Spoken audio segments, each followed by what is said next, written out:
and 10 northbound. I'm Peggy Hodge, WJR Traffic and Weather First. Quiet stretch of weather rolls on for the rest of the week. It's not until Saturday and Sunday that we see some rain returning to our forecasts, and I think our temperatures will be warm enough by then so that it will mostly be rain for us. We are a little below average tonight in the low 20s, 23 degrees downtown, mostly cloudy Tuesday, a high of 39, Wednesday partly sunny and a high of 45. I'm Scott Laurie, more at the Weather Channel on News Talk 760 WJR. It's time for Lions Review. Presented by MGM Grand Detroit, the king of sportsbooks. Now here's the voice of the Detroit Lions, Dan Miller. And good evening, everybody. Welcome to another edition of Lions Review. So glad you're with us. Lions coming off a victory over the Chicago Bears yesterday that we'll be talking about. Looking ahead to well, it's not prime time, but it's the big window on Sunday, 4:25 as they get set to take on the Green Bay Packers. What do you call that, Mike? You call that the big window?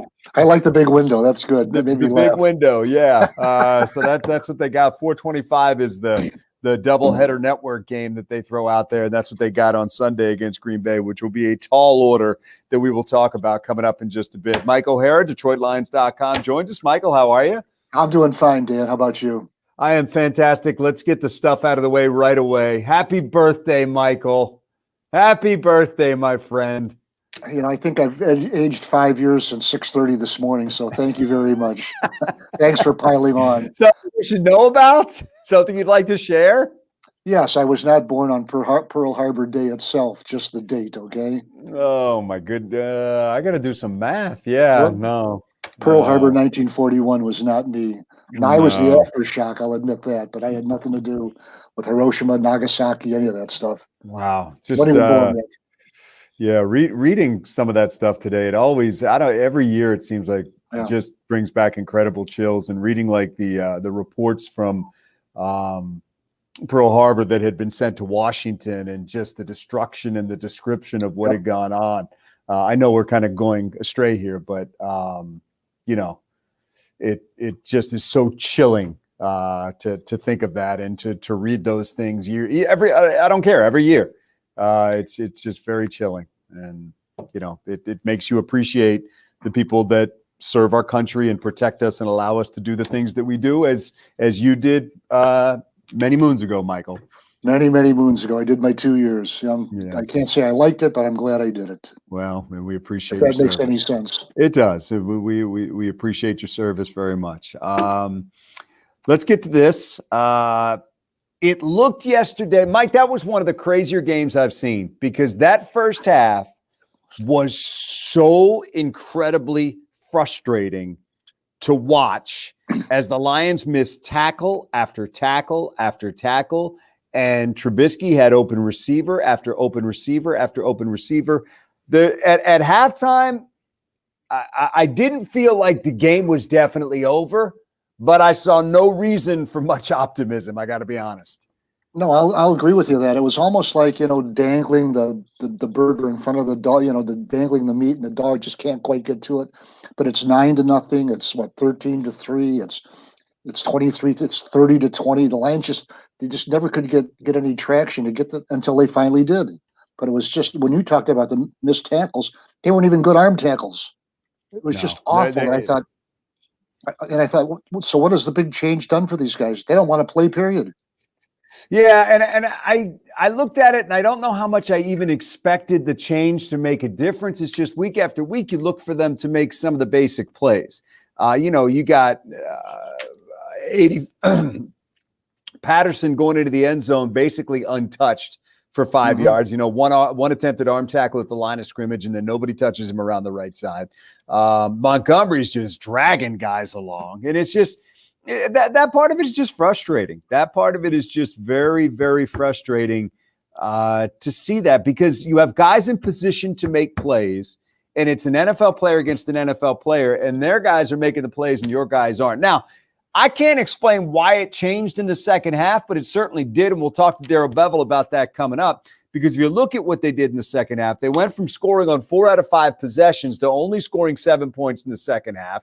And if you look at the last 4 possessions, Mike, it's 3 and out, 3 and out, 3 and fumble, 7 and lose it on downs, game over. And then when the Lions had their chances, they took advantage of them. They really did. And I don't know exactly what turned it around. Was it the sack by Everson Griffin? I think that was a huge play. I think it did more than just force a punt. I think it sort of energized that team, even though they're taking over at the 4-yard line and go 96 yards for the touchdown.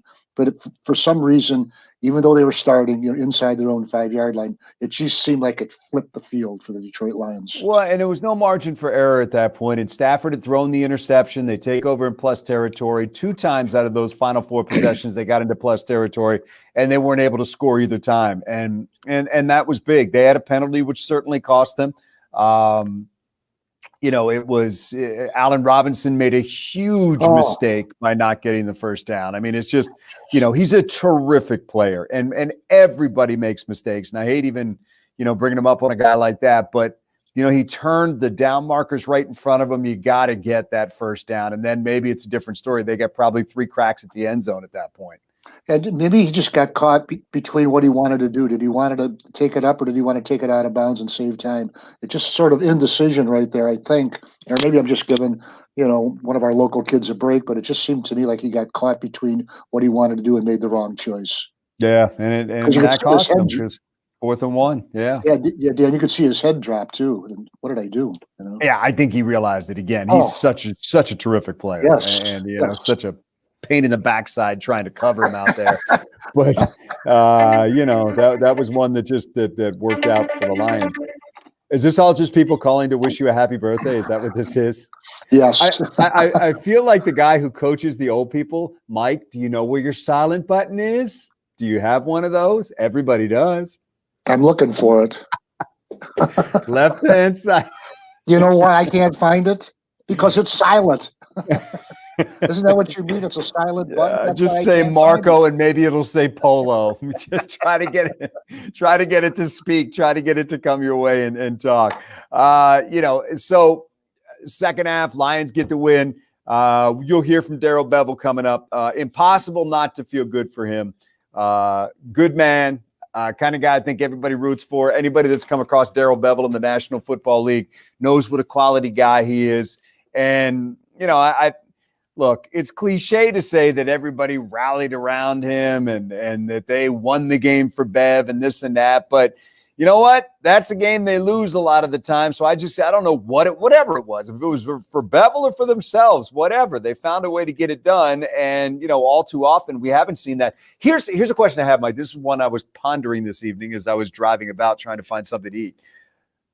How many times have we seen, and I'm sure it's happened, I just couldn't remember many or any off the top of my head, but how many times have we seen a Lions comeback with Stafford involved with a game-winning score wasn't a Stafford touchdown pass? Now, he took it over against Dallas by himself. Oh, yeah, that's right. But how many times has he turned around and handed the ball to somebody for a go-ahead and or game-winning score?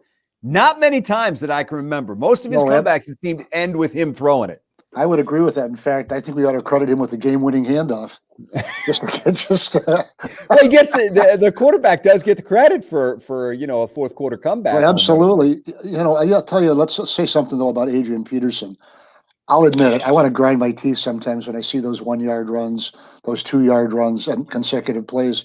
But boy, when that man's near the end zone, that's like a magnet to him. I look at a play. I'd bring him back for the same role if that's what he wanted to do until he doesn't want to play football anymore.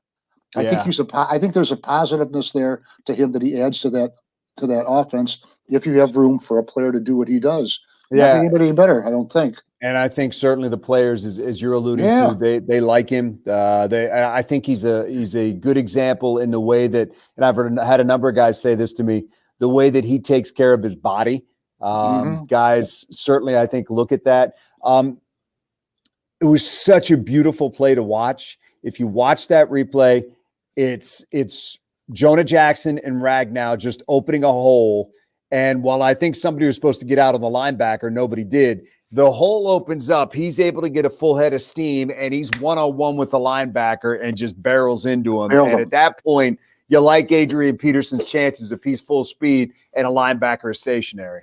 I think he lives for that moment. I really do. I was talking to Tim Twentyman midway through the fourth quarter when Adrian was starting to get things going pretty good. And I said, do you think he'd complain if you ran him 20 straight plays? No. Make it 21. He just loves the game. I think he loves it. Yeah, I think he loves it. And I was shocked when Mike Brad, our statistician, pointed out that was the first time in his career he's had back-to-back games with 2 rushing touchdowns. I never would have believed that. I wouldn't either. He scored an awful lot of touchdowns. And Dan, you mentioned the offensive linemen and Jackson and Frank Ragnow. But what about the job that they did with Matt Nelson over there on right tackle? Terrific. Takes over, plays the last 49 snaps after Tyrell Crosby goes down. And Khalil Mack, no runs, no hits, no errors, nobody left on base, like he didn't show up at the ballpark. It's a great story. I mean, it really is a great story for a kid that was a defensive end, and all of a sudden you're in there playing against one of the best pass rushers we've ever. I mean, Khalil Mack will be in the Hall of Fame one day. I mean, he's just an outstanding, incredible player, and you're out there, basically holding him to a stalemate, and that's big-time stuff by Matt Nelson. I mean, it was really, really impressive. Mike, we're going to take a break. We're going to come right back. We will hear from Lions interim head coach Darrell Bevell, get his take a little bit later in the show. Matthew Stafford will continue to recap their win over the Bears and look ahead to their game coming up against the Packers, and wow, are they playing well. I mean, I have no idea how in the world Aaron Rodgers just gets better with age, but man, he certainly does. It is interesting to watch the way that he has played this year. So we'll talk about that as well. Stick around. We got much more coming up on this edition of Lions Review.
back to more Lions Review. Presented by MGM Grand Detroit, the king of sportsbooks. Here's Dan Miller. Stafford's got it. Stepping up, throws, got a man out there, caught. Touchdown, Detroit Lions. Marvin Jones on the receiving end, 25 yards on the connection, and the Lions are back in this game. And Chicago has to be disappointed with that particular defense because, again, Dan, they were playing two deep safety. What that allows them not to do is for somebody to go over the top of them.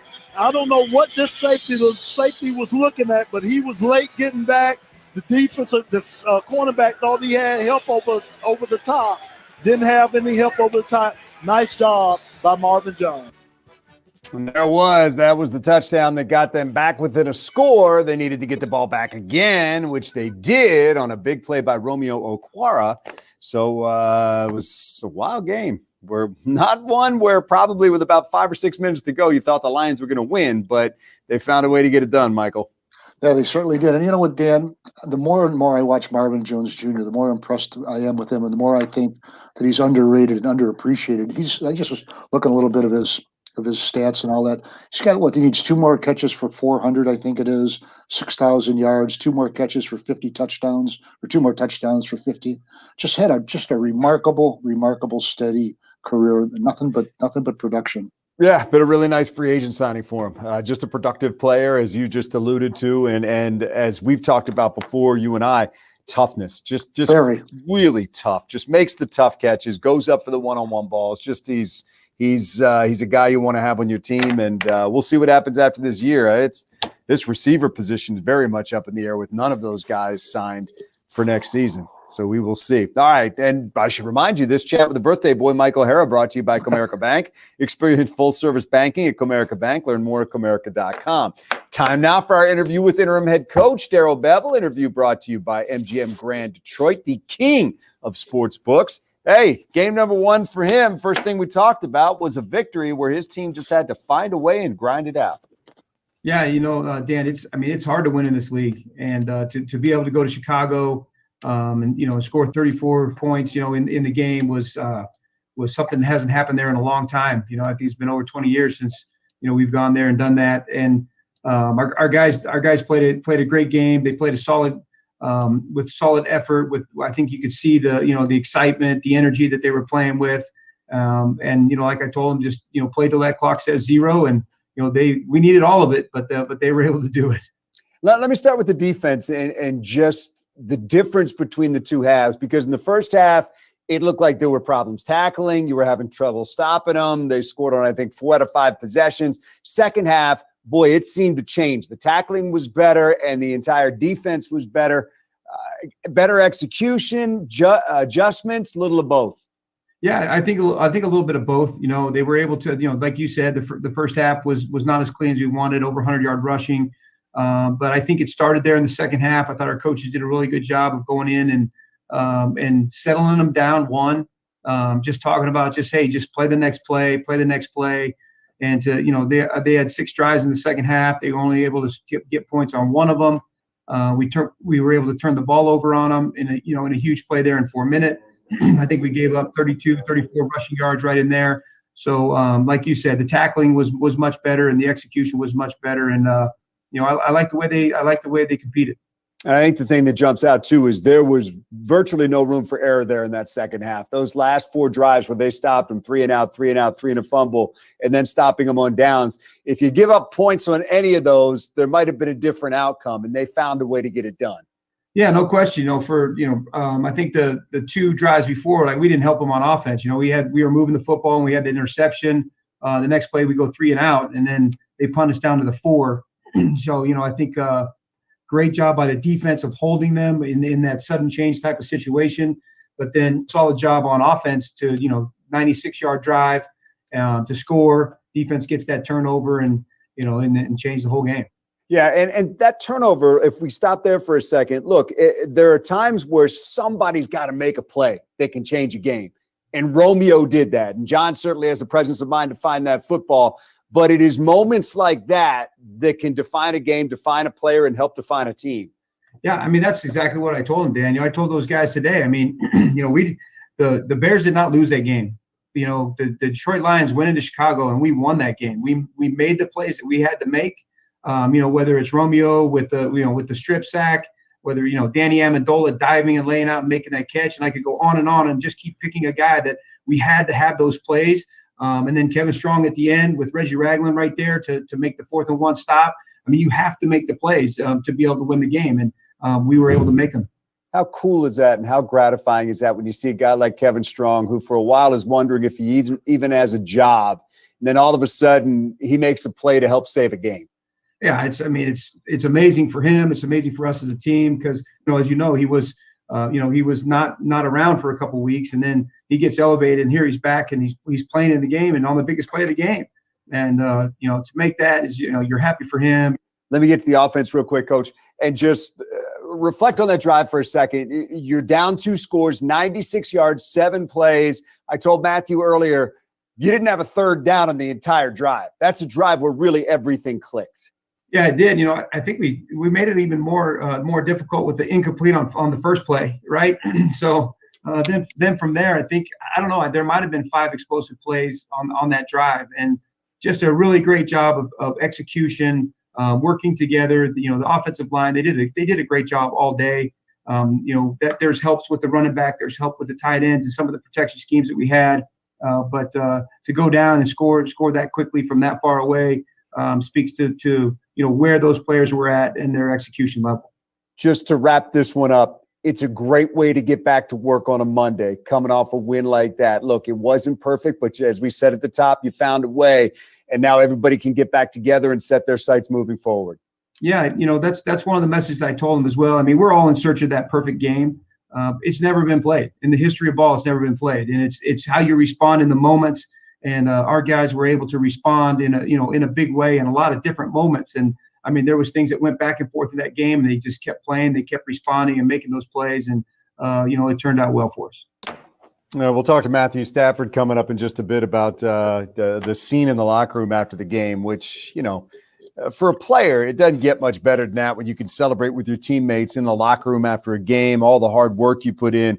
And then for Stafford as well, Mike, to be able to turn and hand that game ball to Darrell Bevel. I know that meant a lot to him. Oh, it certainly did. And, the offensive coordinator and the quarterback, when they get along and they have a good relationship, and these guys, they really do have a good relationship. There's just a closeness and a tightness in that relationship that doesn't exist in many other player, coach, manager relationships in any other sport, but that's special. The coordinator and the quarterback, just something about it. Yeah. Going forward, boy, it gets a lot tougher now. This Green Bay team, like we talked about, is something else. And we got about a minute left here, Mike. First things first, that defense is going to have to be a whole lot better, because if you play like you played in the first half, you're going to be down 28-0. No, you won't be able to get back, and you'll just be too far behind. And look, Aaron Rodgers is a master at picking apart everybody. We saw that happen. Look, the Lions had a 14-3 lead, and when they run off 35 straight, 38 straight, something like that in week 2. So if you're not on your game, or even if you are on your game, it's a tough guy to play. Yeah, no doubt about it. And we also saw in that game what Aaron Jones can do to you, and he makes things doubly tough. He's a terrific player. And, look, it's pick your poison with them, because they got a heck of a running game, and they got, one of the greatest passers of all time. So, it's time to win a home game too. Yes, it certainly is. Yes, those are good to get. How about that? If you can get that. So we'll see what happens as they get set to take on the Packers. 4:25. You'll hear it right here on Lions Radio. We are going to take a break. Come right back. Much more coming up on this edition of Lions Review. Glad you're with us as we talk about a win over the Bears and look ahead to a game with the Packers. Stick around. Right back. Fox News, I'm Rich Dennison. Congress is moving forward with a vote on a defense spending bill despite a veto threat by the president. It provides for pay raises for troops and a slew of military projects. President Trump says he'll veto the bill if it does not include a provision to repeal protections for tech firms and social media companies. Neither the House nor Senate adopted that provision and are unlikely to add it before a vote. Fox's Jared Halpern on Capitol Hill. President Trump continuing to reject the outcome of the election. Today at the White House again claiming voter fraud altered balloting across the country. You look at the different states, the election was totally rigged. It's a disgrace to our country. It's like a third world country. These ballots pouring in from everywhere. State and federal officials, including Attorney General Bill Barr, say there's no evidence of widespread voter fraud that would have changed the outcome of the election. America is listening to Fox News.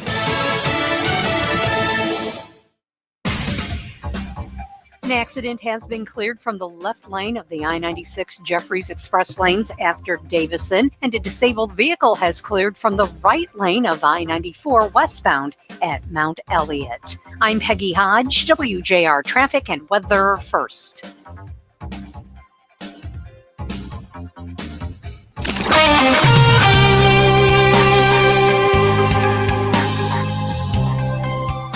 Quiet stretch of weather rolls on for the rest of the week. It's not until Saturday and Sunday that we see some rain returning to our forecasts, and I think our temperatures will be warm enough by then so that it will mostly be rain for us.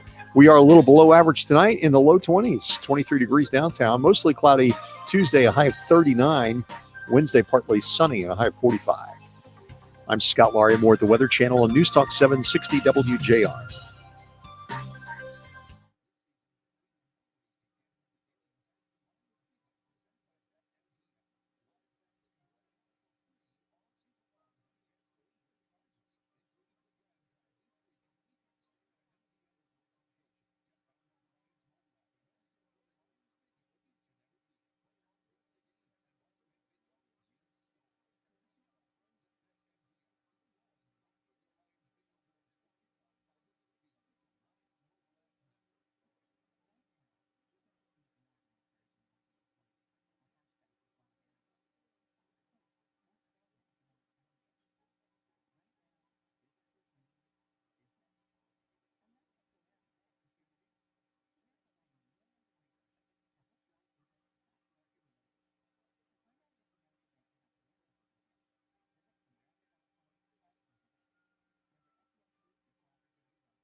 to more Lions Review. Presented by MGM Grand Detroit, the king of sportsbooks. Here's Dan Miller. Matthews got it, turns, gives to Peterson, left side, barreling his way down to the 1 yard line and in. Touchdown, Detroit Lions. He's into the house for the score, and the Lions are on top. With 1:37 to play, the Lions take the lead. And Dan, that's how you want to get it in the end zone. That's what you want to do, try to impose your will on the defense of the Chicago Bears. These guys up front stayed on them guys, kept moving their feet. Frank Ragnow driving his guy in the end zone.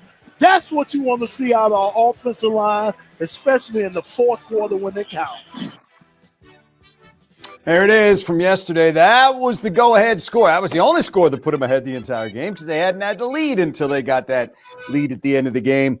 Adrian Peterson going in to put them on top, and then they still needed some defense. And, they made it interesting, but I love the story. Here's a guy in Kevin Strong who wasn't even employed a couple of weeks ago, Mike, and he's on the field at the end of the game, and he makes a play along with Reggie Ragland, but he's the guy who kind of lassoed him first. And then Reggie came in and finished him off. But that was, for a young man like that who's fought for every single opportunity he's gotten in this league and still fighting just to prove he belongs, that's a big-time play. No, absolutely. And there's a little play I think that we're forgetting here in all of this, and that was a blocked extra point by, I think it was Romeo Okwara, blocked the extra point. If he hadn't done that, they could have tied the game with a field goal, but no, they didn't. It was a 4-point margin. So that was a little thing the Lions had in their back pocket, all that last possession by the Chicago Bears. But your other point, the kid at Key Strong, what a play. Absolutely. Chris Spielman broke it down on our 3 and Out on DetroitLions.com, and he said he actually kind of took the wrong gap, but just overpowered the player, was able to close it up and make the play. Just a tremendous individual play. Yeah, if you watch it, he just gets lower than the other guy and he gets past him. It's a really nice play by him. And I got to imagine Spielman. I've been around him during games. I got to imagine watching the first half of that game. He was just grinding his teeth watching that because I've done games with Chris before. We did the preseason for 3 years, and boy, he gets worked up in that booth. He gets fired up. He likes to see good football. He likes to see good football, one, and he likes to see good football from the Lions, too. Absolutely, but he likes good, strong, fundamental, and hitting and tackling, all that stuff. Close the gate. Close the gate. Just get in there and close the gate. Close the gate. Absolutely, yeah. Oh, my goodness. Lions get the win over the Bears. Nice to be able to laugh about it when your team wins, and it always makes for a better week. And now they get set for the Green Bay Packers, which we'll talk about coming up. Let's get to our chat with Matthew Stafford, brought to you by Henry Ford Health System, the official healthcare provider of the Detroit Lions. I had a chance to talk to him about his biggest takeaway in the victory against the Bears, one in which they had to battle from behind to get it done. Yeah, it was back and forth, it was up and down both sides of the ball, really. Defense locked it down in the second half of the game, and we were able to make some drives late in the fourth quarter to help our team win. So it took everybody. We knew it would. But everybody just kept an even keel, kept playing. Don't measure the game, just go out there and play and look up at the scoreboard at the end, and that's kind of what we did, and it worked out for us. That's what you had to do, because there were certainly times where it felt like it was in good shape, and then there were times not so much. I'm on year 12 of reading Matthew Stafford body language now, and after you threw the pick, I saw you on the bench, and I couldn't tell if you were just angry at yourself or amazed that a guy that size had made that play. Both. I'm just like, how the heck did that just happen? But, I thought maybe worst case he bats it down, but he ends up picking it off, and it was tough because we had great rhythm on that drive. We were really rolling and felt like we were going to go down there and score, and to have that play happen was tough. But I got to give our guys a bunch of credit. Defense came out there, got a stop, got us the ball back, and we were able to go down there and score relatively quickly after that, which was big. 96 yards in 7 plays, big drive. You never had a third down on that drive. Reflect on that one for a moment. Yeah, first play was incomplete to Hawk, and then, we kind of just caught fire after that. Just tried to spread the ball around. Guys made some great catches on that drive. Obviously, Danny had a great catch on that drive. Ran a great route the play before to catch a seam ball, and then, finishing it off with with Marv down the sideline was a lot of fun. So it was big to score before the 2-minute, kind of gave us an extra timeout even when you think about it clock management wise. So it was great to get that shot in the end zone as quickly as we did. And guys up front did a great job of keeping me clean really all game, and especially on a drive like that when we really need it. And they know we're going to throw it. We know we're going to throw it. To be able to block those guys up front like they did was pretty awesome. But you still needed it back one more time. You walked over to the sidelines knowing you needed you guys to pick you up. Just take me through your emotions when you're looking at that third down and you're probably thinking in your head, guys, just force a punt, and then it got a whole lot better.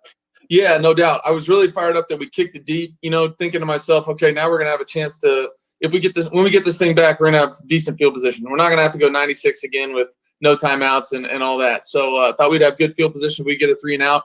And you're exactly right. I was like, all right, cool. We're just going to have good field position. It's going to be a 3-and-out. We're going to get the ball back. And then Romeo did what he did, and I was fired up. Then it goes into you don't want to score too quickly, but you got to score and make them use their timeouts. So it was a loaded last couple minutes, but I'm glad it worked out for us. Defense wasn't done. They had to make one more stop. They did that. Take me to the locker room where you're able to present Darrell Bevell with the game ball. Look, you know how much this meant to him. I mean, he has made that very clear. He's jacked about this opportunity, to use his words, and to be able to say to him, Coach, job well done in game one. What did that mean to you and to your teammates?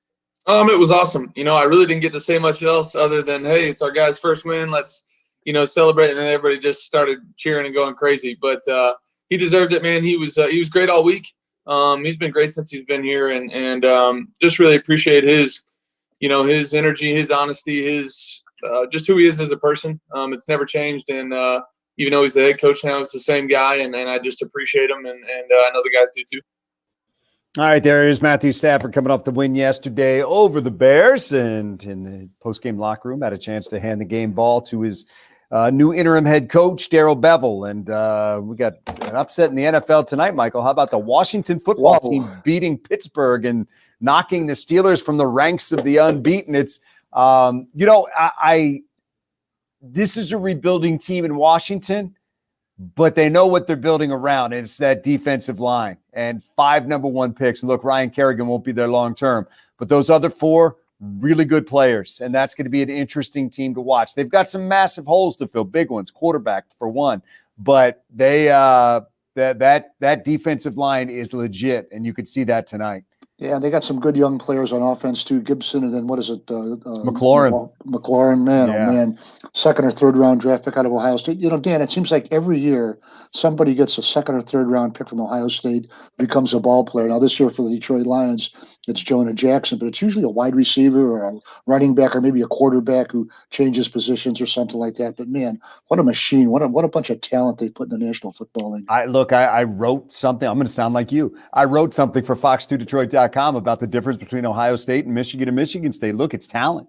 I mean, Ohio State, I forget the exact numbers. I think it's 9 top 15 picks in the last 4 or 5 years that they've had. It's crazy. And, Michigan and Michigan State combined have had 3. It's really just the difference between the two is just the talent and just it doesn't mean you have to have guys that go to the NFL to be a good college football team. But the best college football teams normally have a lot of guys who end up going to the NFL. And they are a factory right now. And Michigan and Michigan State just aren't anywhere near that type of football team, football program right now. Long way to go. No, they go into the season. Ohio State goes into the season, gunning for a national championship. Michigan and Michigan State go in there gunning to maybe make a New Year's Day bowl game or something like that, and go not 10-2 or 9-3. It's just different now. But that didn't used to be used to be it. I mean, it used to be that Michigan's won twice since 2003 against Ohio State.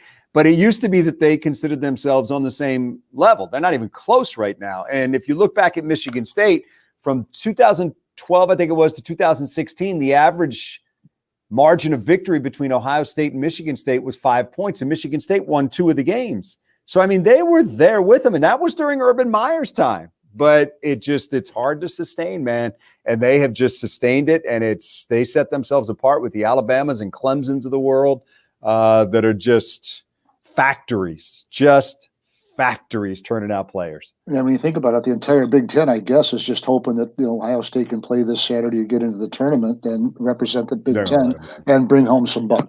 They're going to let them in. They're going to let them in. They're not going to keep them out. Not with a high profile quarterback like Justin Fields, and not with, believe me, the Big Ten's not going to keep them out of that championship game for the kind of money that might mean. And it looks Michigan's going to try to play. We'll see what transpires the rest of this week. I have no way of predicting what's going to happen, but I know they're making Jim Harbaugh available tomorrow, which is an indication that they're going to try to make this thing work. So we shall see what happens. All right, let's take a break. Let's come back in just a moment. We'll get your call of the game. We'll also talk some Green Bay Packers as the line gets set to go against them. That is coming up on the other side as we roll on with this edition of Lions Review.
Back to more Lions Review.